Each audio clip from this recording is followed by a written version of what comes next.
चूड़िया का मौका है। पति पत्नी युद्ध के बाद महाराणा प्रताप अपनी प्रतिज्ञा का पालन करने के लिए वनवासी जीवन व्यतीत करने लगे। उनके पास पर्याप्त संपत्ति नहीं थी, तो उनके वित्त मंत्री भामाशाह ने अपनी सारी सुख सुविधा को छोड़कर अपने राजा को स्वयं का धन 25 लाख रुपए व राजकोष में 20,000 अशर्फियां देश के लिए अर्पित की, जिससे महाराणा प्रताप ने 12 वर्षों तक अपनी सेना को संगठित किया, सैन्य शक्ति को बढ़ाया और मेवाड़ मातृभूमि को आजाद करवाया। कृपया अब आप सब आगे की तरफ देखिए। ये कुंभलगढ़ किला है। इस किले का प्राचीन नाम मच्छिंद्रगढ़ है। इस किले का निर्माण महाराणा कुंभा ने करवाया था।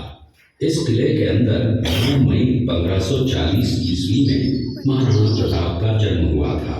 इस किले की ऊंचाई समुद्र तल से 3568 फीट की है। इस किले की दीवार 36 किलोमीटर तक फैली हुई है। इस दीवार का नाम ग्रेट वॉल ऑफ चाइना के बाद द्वितीय पायदान पर दर्ज है। इस किले के अंदर 360 प्राचीन मंदिर हैं। उन मंदिरों में से जग प्रसिद्ध महादेव का मंदिर सबसे प्राचीन है। कुंभलगढ़ किला यहाँ से 65 किलोमीटर की दूरी पर है। कृपया अब आप सब पीछे की तरफ देखिए।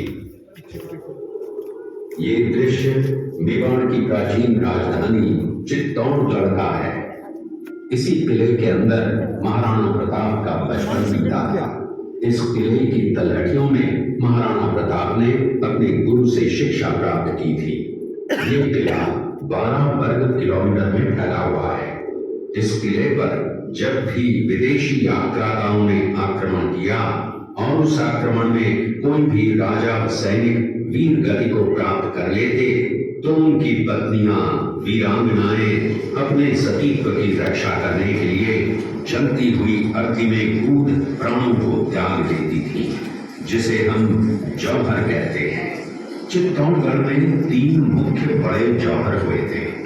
प्रथम जौहर 1303 ईस्वी में रानी पद्मिनी ने 16,000 स्त्रियों वीरांगनाओं के साथ जौहर किया था, सिर्फ अल्लाउद्दीन खिलजी के कारण।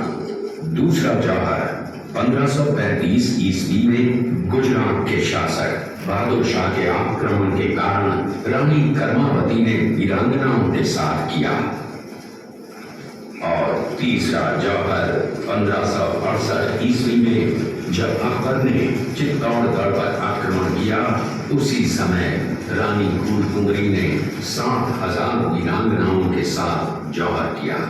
फिर भी अकबर का मन नहीं भरा और अंत में हजारों आम लोगों का कत्लेआम करवाकर उन्हें मौत के घाट उतारा गया।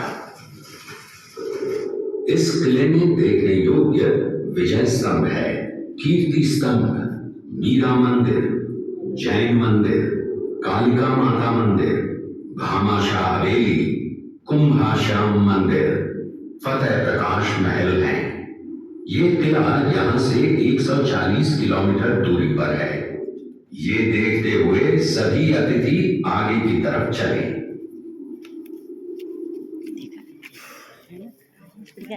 देखना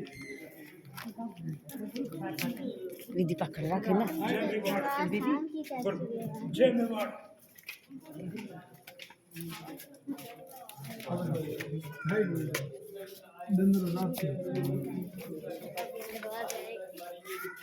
चलो अंधेरा हो गया।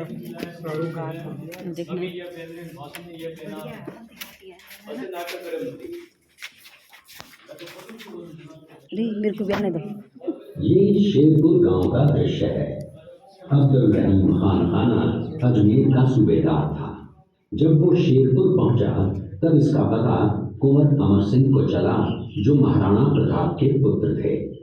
अमर सिंह ने शेरपुर छावनी पर अचानक आक्रमण कर दिया। उस आक्रमण में मुगल सेना में भगदड़ मच गई।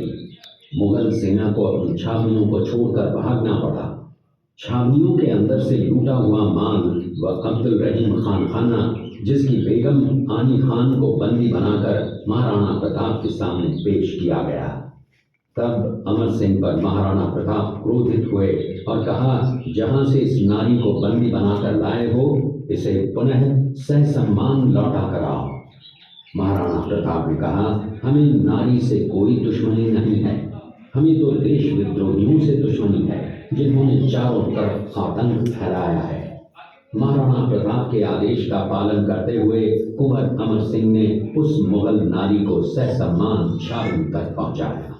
इस प्रकार महाराणा प्रताप ने अपने क्षत्रिय राजपूत धर्म का पालन किया और पराई स्त्रियों को मां, बेटी और बहन का दर्जा दिया। ये है महाराणा प्रताप का चरित्र और नैतिक उदारता का परिचय। ये देखते हुए सभी अतिथि आगे की तरफ चले।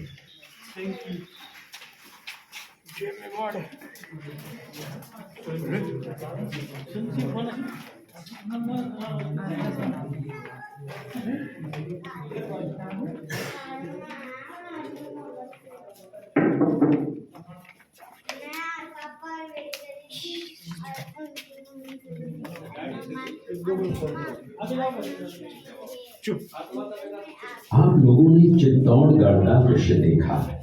उसी किले के अंदर की ये घटना है।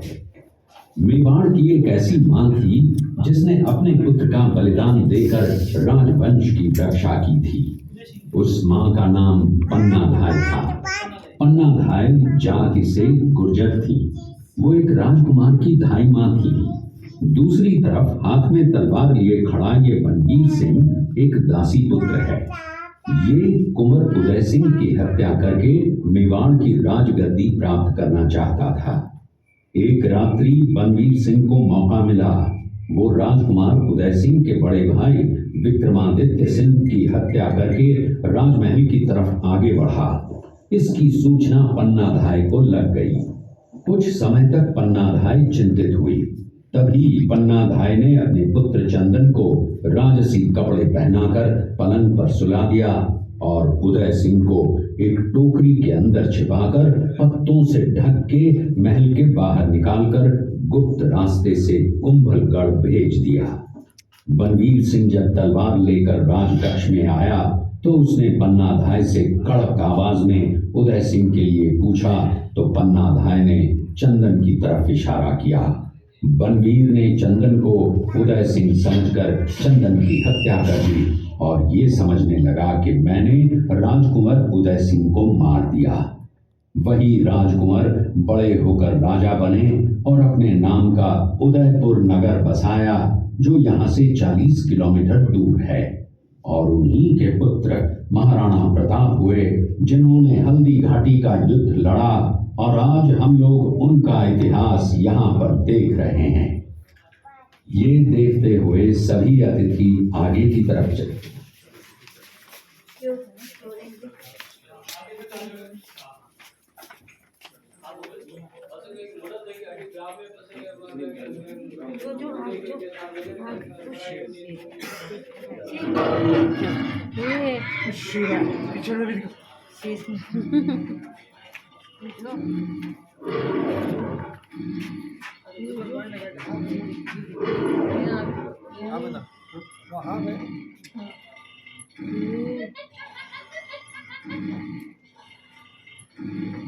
ये घटना महाराणा प्रताप की वीरता को दर्शाती है।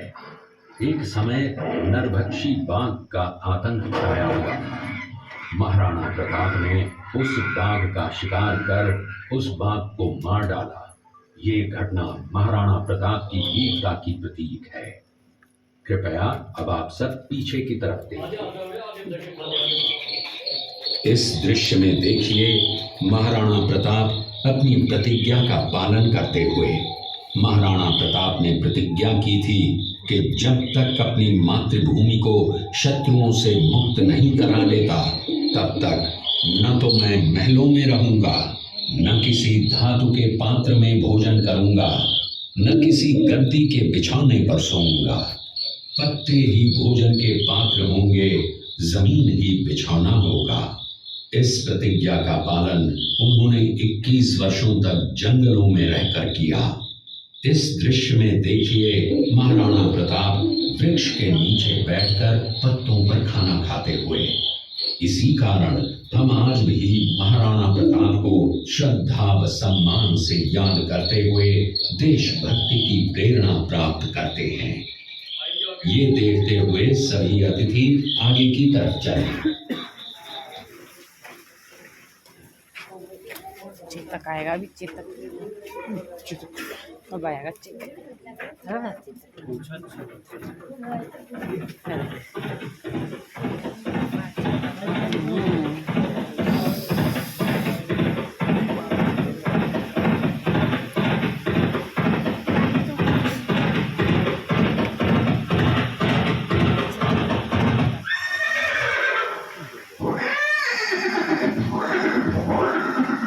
ये दृश्य महाराणा प्रताप और सुविख्यात स्वामी भक्त घोड़े चेतक के अंतिम मिलन का है। हल्दी घाटी युद्ध के बाद चेतक घोड़े ने 22 फीट के एक बरसाती नाले को पार किया। ये उसी समय का दृश्य है। पास में खड़े महाराणा प्रताप के छोटे भाई शक्ति सिंह हैं, जो पहले मुगल सेना में थे। बाद में वो महाराणा प्रताप की तरफ आए, माफी मांगी और अपना घोड़ा महाराणा प्रताप को दिया। ये देखते हुए सभी अतिथि आगे की तरफ चले। 2 मिनट में खत्म होगा। ध्यान रखना इन दोनों का वीडियो। 2 मिनट में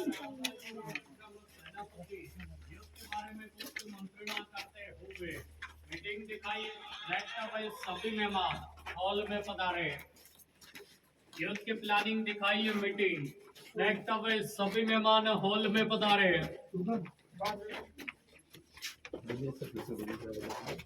ये युद्ध की प्लानिंग है सर। मीटिंग यह रणसांगियों प्रमुख सहयोगी और सेनापति है। इन्होंने हल्दीघाटी युद्ध में राजस्थान को मदद की और योगदान से ये कौशल के डेमोस्ट्रेट लगे। इसका हम सभी मेहमान ने याद कराए, शांति से गाइड सुनी और इस म्यूजियम की गरिमाई को बनाए रखा। उसके लिए आप लोगों को बहुत बहुत धन्यवाद। अब यहाँ से आगे संग्रहालय समाप्त होगा और शेखारी सांस्कृतिक